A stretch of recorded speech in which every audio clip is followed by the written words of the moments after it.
Hello అండి, welcome back to our channel. ఎలా ఉన్నారు అందరూ? ఈరోజు వీడియో ఏంటంటే, నేను డైలీ మార్నింగ్ ఆఫీస్కి వెళ్ళేటప్పుడు ఏమైతే ఫుడ్ ప్రిపేర్ చేస్తానో లంచ్ బాక్స్ రెసిపీస్ అని అప్లోడ్ చేద్దాం అనుకున్నా.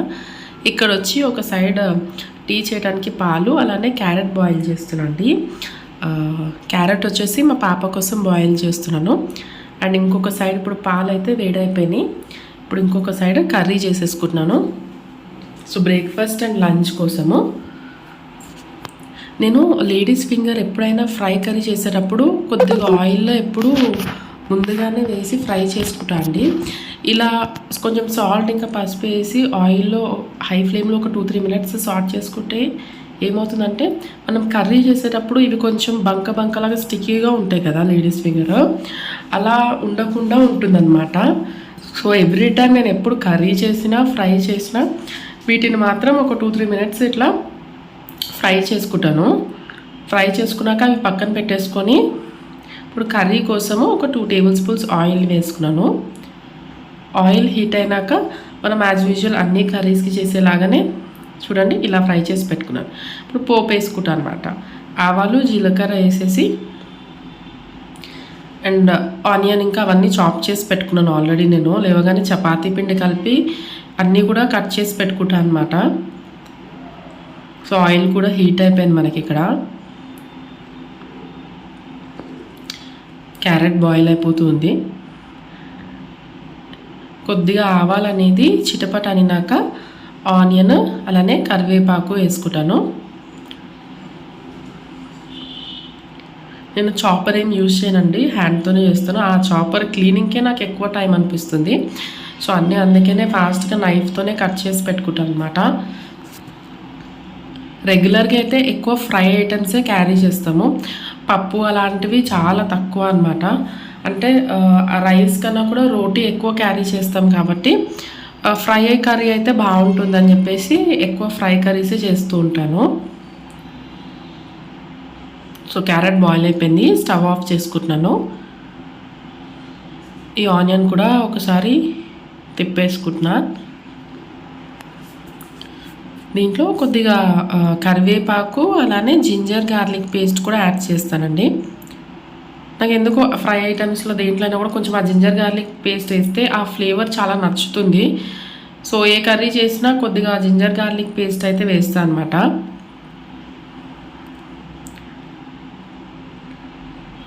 కరివేపాకు కూడా తినేటప్పుడు అలా మధ్యలో తగులుతూ ఉంటే చాలా బాగుంటుంది.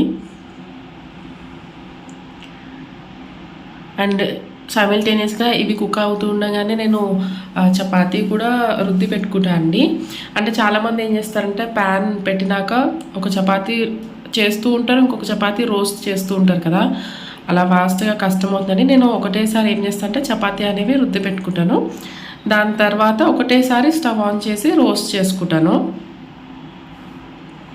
సో రెగ్యులర్గా అయితే మా హస్బెండ్కి నాకు బ్రేక్ఫాస్ట్ కూడా సపరేట్ అనమాట.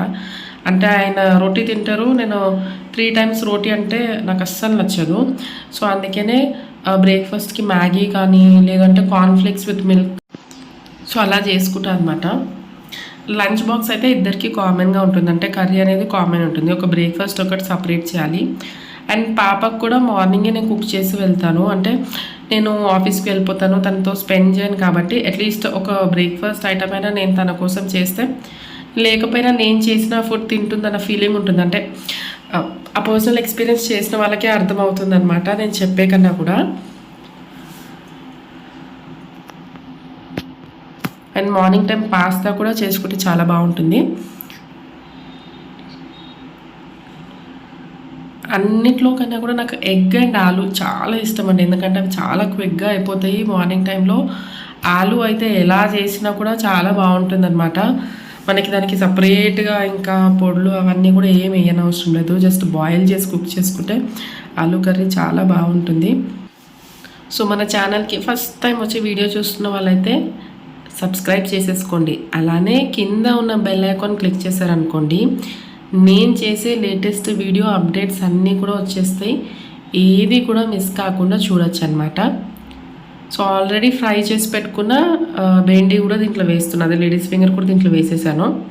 జస్ట్ ఆనియన్ కొద్దిగా వేగినాక వేయాలండి. మరీ బాగా వేగినాక వేస్తే ఏమవుతుందంటే మళ్ళీ వేడే లోపల అవి మాడిపోతాయి. సో టేస్ట్కి సరిపడా సాల్ట్, అలానే కొద్దిగా పసుపు, కారము అండ్ చిటికెడు ధనియాల పొడి కూడా వేస్తాను నేను. ధనియాల పొడి, జీలకర్ర పొడి వేస్తే ఏ కర్రీకైనా కూడా టేస్ట్ బాగా వస్తుందండి. సో అన్నీ ఒకసారి మిక్స్ చేసేసి మూత పెట్టేసుకుంటూ ఉంటాను. సో ఇది ఒక 10-15 మినిట్స్లో ప్రిపేర్ అయిపోతుందండి. అంటే ఆ లేడీస్ ఫింగర్ అంతా ఈ మసాలాస్ అన్నీ పట్టి కర్రీ కొంచెం ఆయిల్ పైకి తేలేదాకా ఒక 10-15 మినిట్స్ టైం పడుతుంది. నేను ఎప్పుడు కూడా కర్రీస్ అనేవి హై ఫ్లేమ్లో అస్సలు కుక్ చేయను, లో ఫ్లేమ్లోనే కుక్ చేయాలి. హై ఫ్లేమ్లో కుక్ చేస్తే ఏంటంటే దాంట్లో ఉన్న ప్రోటీన్స్ అన్నీ పోతాయేమో అని అనిపిస్తుంది. సో ఇంకా క్యారెట్ అయిపోయింది కాబట్టి అది తీసేసి చపాతీ చేసేస్తున్నాను.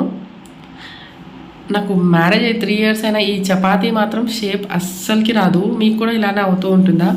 అంటే టైం ఉన్నప్పుడైతే ఏం చేస్తానంటే చపాతీ చేసి ఒక రౌండ్ ప్లేట్ దానిపైన పెట్టి షేప్ కట్ చేస్తాను, అంటే రౌండ్గా కనిపించాలని. మా హస్బెండ్ భలే ఎక్కిరిస్తూ ఉంటారు, ఒకటి అమీబా షేప్ వచ్చింది, ఈరోజు ఒక ఫిష్ షేప్ వచ్చింది అన్నట్టు. అందుకోసమే టైం ఉన్నప్పుడు వీకెండ్స్ టైంలో అట్లా చేస్తూ ఉంటాను.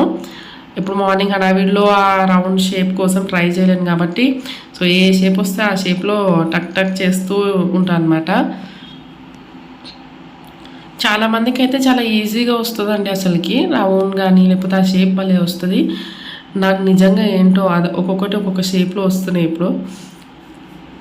ఇది నేను ఎక్కువ పుల్కానే తింటామండి ఇద్దరం కూడా, ఆయిల్ ఏం యాడ్ చేయట్లేదు అందుకని ఇక్కడ నేను. అండ్ ఇంకొకటి నేను ఇదివరకు ఏం చేసేదానంటే, ఇప్పుడు చాలామంది చేస్తారు కదా, ప్యాన్ పైన కొద్దిగా ఒక 70% రోటీని చేసినాక దాని తర్వాత డైరెక్ట్ ఫ్లేమ్ పైన మనము కాలుస్తాం కదా పుల్కా అంటే, అలా డైరెక్ట్ గ్యాస్ అనేది రోటీకి తగిలితే దాంట్లోనే కెమికల్స్ అనేవి దీనికి రియాక్ట్ అవుతాయంట. సో అది మనం డైరెక్ట్ ఇంటేక్ చేసుకోవద్దు అని నేను ఎవరో నాకు చెప్పారు. సో అప్పటి నుంచి నేను పుల్కా ఏం చేస్తున్నా అంటే ప్యాన్ పైనే కాలుస్తున్నాను. అంటే మళ్ళీ 70% కుక్ చేసి దాని తర్వాత మళ్ళీ స్టవ్ పైన ఏం కాలవట్లేదు అనమాట, డైరెక్ట్ గ్యాస్కి కాంటాక్ట్ అవ్వద్దు అని చెప్పారని. ఇది ఒక టిప్ రీసెంట్గా ఫాలో అవుతున్నాను అనమాట. లేకపోతే 70% కుక్ చేసుకొని చేస్తాను. నేను చపాతీ పిండి కలిపేటప్పుడే దాంట్లో కొద్దిగా ఆయిల్ అనేది యాడ్ చేస్తాను, సాల్ట్ ఇంకా ఆయిల్ యాడ్ చేస్తాను కాబట్టి ఇంకెప్పుడు చేసేటప్పుడు ఏమీ ఆయిల్ అనేది వేయకుండానే చేస్తాను. కానీ చాలా సాఫ్ట్గా ఉంటాయి అన్నమాట ఇవేమి. చూసారా మాడిపోయింది. నేను ఒక 2 మినిట్స్ అలా వెళ్ళొచ్చేసరికి ఈ చపాతీ అన్ని హోల్స్ ఏమేమో అయిపోయిందనమాట. సో ఫైనల్గా చపాతీస్ కూడా అయిపోతుంది అనమాట. ఈరోజు నేను మిల్క్ విత్ కార్న్ఫ్లేక్స్ తీసుకున్నా కాబట్టి సపరేట్ ఇంకా బ్రేక్ఫాస్ట్ కూడా ఏం తీసుకోవట్లేదు. ఇద్దరికి బాక్స్ చపాతీ ప్రిపేర్ చేస్తాను. ఇప్పుడు మా హస్బెండ్కి వచ్చేసి ఎగ్ దోశ చేస్తాను. ఎగ్ దోశ చాలా బాగుంటుందండి, ఇంట్లో చాలా సింపుల్గా రెడీ చేసుకోవచ్చు. నేను జస్ట్ రోల్ లాగా చేసుకొని ఇవ్వచ్చు పిల్లలకి అయితే. అంటే చట్నీలో చాలామంది పిల్లలు తినడానికి ఇష్టపడరు కదా, అట్లా ఉట్టి దోశ ఇచ్చే బదులు ఇట్లా ఎగ్ ప్రోటీన్ కూడా లోపలికి వెళ్తుంది కాబట్టి ఇలా ఒకటి ఎగ్ దోశలాగా చేయొచ్చు. సో ఇలా నేను ఏం చేస్తానంటే జస్ట్ కొద్దిగా ఆనియన్ వేసుకొని 2 ఎగ్స్ బీట్ చేసుకున్నాను, ఉప్పు, కారం, పెప్పర్ పౌడర్ వేస్తాను అనమాట. సో దోశ బ్యాటర్ అనేది ప్యాన్ కొద్దిగా హీట్ అయినాక వేసుకుంటాను. దీనిపైన ఏదైతే మనం ఆమ్లెట్ది చేసుకున్నామో అది కొద్దిగా వేసేసుకుంటాను అనమాట. సో అంతే. ఇంకా దీంట్లో ఆల్రెడీ మనము ఉప్పు, కారం, పెప్పర్ పౌడర్ అన్నీ వేసాం కాబట్టి చట్నీ ఏం లేకుండా జస్ట్ రోల్ లాగా చేసుకొని తినొచ్చు అనమాట మనం. అంటే చపాతీ రోల్ చేసుకొని తింటాం కదా ఫ్రాంకీ టైప్లో, అలా రోల్ చేసుకొని తినొచ్చు. దీంట్లో మీకు నచ్చిన వెజిటేబుల్స్ స్టఫ్ చేసుకోవచ్చు అండి. అంటే టైం ఉంటే టమాటోస్ అవన్నీ కూడా కొద్దిగా ఫ్రై చేసుకొని బటర్లో ఇవి వేసుకున్నాం అనుకోండి పైన టాపింగ్ లాగా, చాలా బాగుంటుంది టేస్ట్ అయితే. నేను ఆ వీడియో కూడా ఒకసారి మీకు క్లిక్ చేస్తాను. కెమెరా ఒక యాంగిల్లో మూవ్ అయిపోయింది, అసలు నేను చూసుకోలేదు, నా హ్యాండ్ తగిలి మూవ్ అయినట్టుంది. సో ఇప్పుడు కొద్దిగా అడ్జస్ట్ చేసి పెట్టేస్తున్నాను. సో ఇలా అయితే ఈ ఎగ్ దోశ చాలా బాగుంటుందండి. కర్రీ కూడా దగ్గరకు వచ్చేసింది. అంటే టైం లేనప్పుడు కిడ్స్కి అది చాలా బాగుంటుంది అన్నమాట ఇలా వేయడము. ఇంకా ప్రిపేర్ అవ్వలేదు అనమాట, అంటే రోస్ట్ అవ్వలేదు. తీసేసామనుకోండి మొత్తం బ్రేక్ అయిపోతుంది. మనం కంప్లీట్ కొద్దిగా రోస్ట్ అయినాక 15% ఇంకొక సైడ్ తిప్పుకొని చేసుకోవాలి. ముందు తొందరపడి తిప్పేసామనుకోండి అది బ్రేక్ అయిపోయి పీసెస్ లాగా అయిపోతుంది, రోల్ చేయడానికి బాగుండదు. సో నేను ఒక 20-30% కొద్దిగా ఒక సైడ్ రోస్ట్ అయినాక ఆమ్లెట్ సైడ్ తిప్పుకున్నాను. ఎందుకంటే ఆమ్లెట్ సరిగ్గా రోస్ట్ కాకపోతే పచ్చిగా ఉంటుంది, స్మెల్లీగా అనిపిస్తుంది అనమాట. సో ఆమ్లెట్ అనేది చక్కగా రోస్ట్ అవ్వాలి. సో కర్రీలో కొత్తిమీర వేసి గార్నిష్ చేసుకుంటే అయిపోయింది, కర్రీ అయితే రెడీ అయిపోయింది. సో పక్కకు పెట్టేసేద్దాము. ఇప్పుడు అలానే ఇంకొక దోశ కూడా వేసేసుకుంటున్నాను. సో ఇవి 2 తింటే ఆ టమీ ఫుల్ ఉంటుంది అనమాట. ఫ్రాంకీ చేసేస్తాను బ్రేక్ఫాస్ట్కి, లేదు అంటే ఇలా ఎగ్ దోశ ఉంటే ఇట్లా ఎగ్ దోశ, లేదంటే ఆనియన్ దోశ అలా వేసేస్తాను అనమాట. ఇలా రోల్ చేసుకొని తినేస్తారు మా హస్బెండ్. ఇంకా చట్నీ లేకపోయినా ఏం అవసరం లేదన్నట్టు ఇలా చేసిస్తాను. చాలా టేస్టీగా ఉంటుంది, ఒకసారి మీరు కూడా ట్రై చేయండి. పిల్లలకి అయితే బాగుంటుందండి, అంటే స్కూల్ వెళ్ళే వాళ్ళకి. అన్ని ఆనియన్ దాంట్లోనే వేసేసాం అనుకోండి, అవి కింద కూడా పడవు, రోల్ చేసి పెడతాం కదా.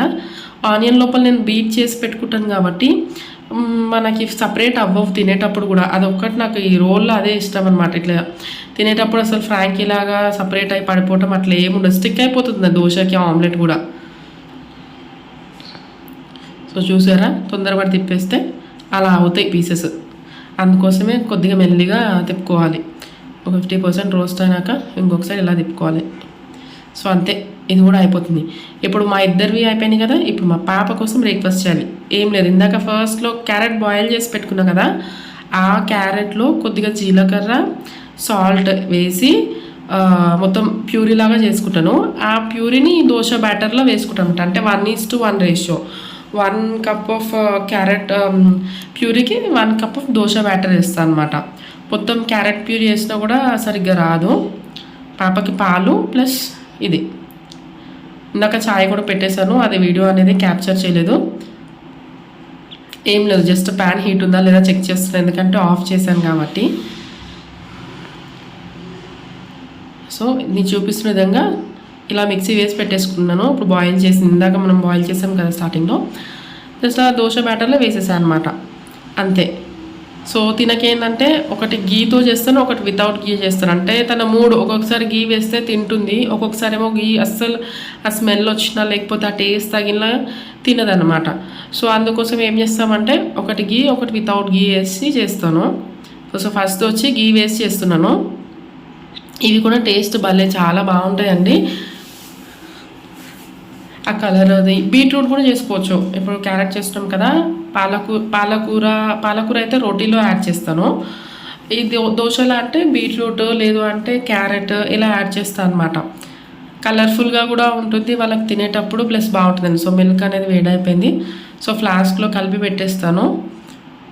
సో దోశ కూడా చూడండి ఎంత మంచిగా రోస్ట్ అయిందో.